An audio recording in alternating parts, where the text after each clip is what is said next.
Hi everybody, welcome back to Chef Paresseux. I'm Rhino, and of course Paresseux is French for lazy, just in case you forgot.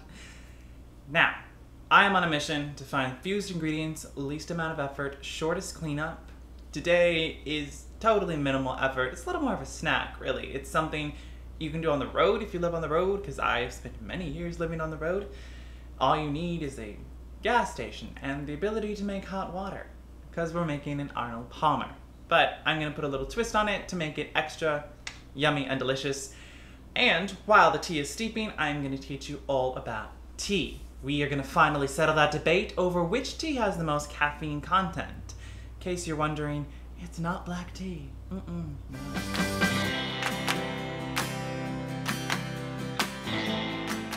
In order to make your Arnold Palmer, you're gonna need tea. This is English breakfast. It's a black tea. You could also use Irish breakfast, you could use Scottish breakfast, you could use Earl Grey, any black tea will do. And then you'll want Limonata. If you can't come by Limonata at the store, it's pretty readily available, but if you just can't find it, you can do a 1-to-1 ratio of seltzer water to lemonade.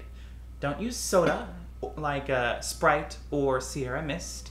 They don't have actual lemon juice in them, it's lemon flavor, and that's gonna provide you, well, no flavor in your Arnold Palmer. You want the actual lemon juice in there to give it a punch to it, a nice tart flavor.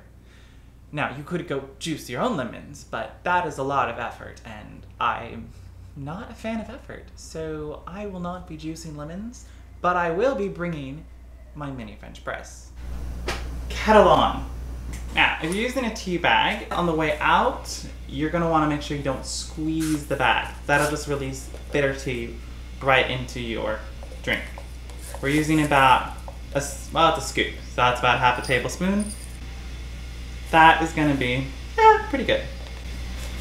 So I'm gonna use just like 1/2 1/4. Now, when you steep tea, black tea, it takes about 3 to 4 minutes. And most of the lighter color teas are gonna take between 2 to 3 minutes. You should never steep your tea longer than 6 or 7 minutes because you're just effectively burning your tea. Now, when I worked at Two Guns Espresso, I had the Art of Tea come and teach us all about tea, which was really great. But I also wanted to make sure that I knew exactly what I was talking about, so I read the Journal of Food Science about tea and tea's caffeine content.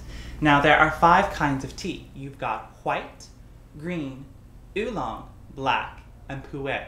Now, pu'er is a fermented tea that we're not really going to talk about today, but we're going to talk about the other 4.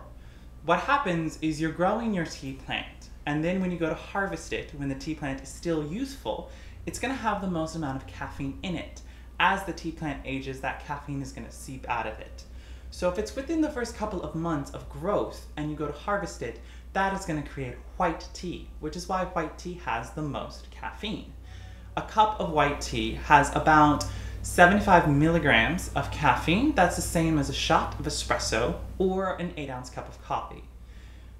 Actually, no, an 8-ounce cup of coffee is 150, so coffee has the most. Make sure that's clear. Now, caffeine in tea and caffeine in coffee aren't the same. They're both caffeine, but they're just different. Caffeine in coffee is going to shoot your energy up and then you'll crash down, whereas caffeine in tea is a gradual increase and more sustainability. Now, if you were going to go for green tea is harvested a couple months later, so maybe we're in the 4-month gap from when the tea plant was planted. That is going to give you 75% of the amount of caffeine that you would find in white tea. Now, if you wait a couple months after that, that's when you harvest your oolong, which has 50% the amount of caffeine as you have in white tea. Now, oolong is only grown in the oolong region of China, hence the name oolong, kind of like champagne in France. Then, black tea. That's harvested about 9 months in and only has 25% of the amount of caffeine that is in white tea. Now, if you're thinking, Ryan, I swear my black tea has the most caffeine.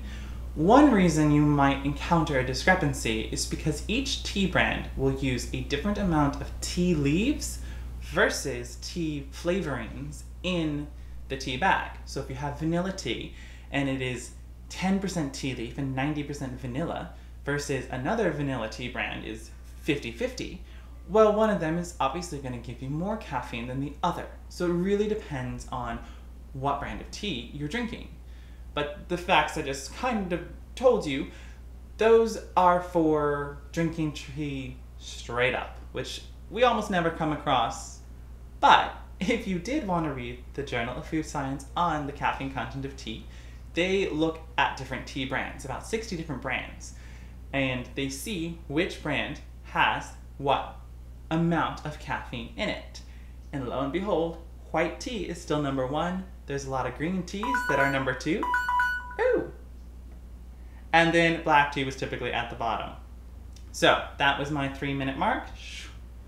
Gonna press my tea down. Your limonata should be chilled because the hot tea with the cold limonata will make a lukewarm drink that you'll then put ice into. That's what's gonna make it cold. If you put the hot tea over ice, you're gonna end up with watery tea and melted ice, and it still won't be cold. That's why the limonata should be cold before you start. So stick it in the fridge. Now, I don't always drink tea out of a beer stein. However, it's a really great way for you to see what I'm doing. And then, Limonata. You want to do about a half-to-half ratio. Yeah, you probably will use 8 ounces of a 12-ounce cup of limonata. Then, you'll need ice. There you have it. Bubbly Arnold Palmer. Now do tune in next time to Chef Paresseux. I'm going to be doing a pasta primavera and show you an easy way to make a primavera that requires absolutely no dicing. Because sometimes you just don't want to wash them out.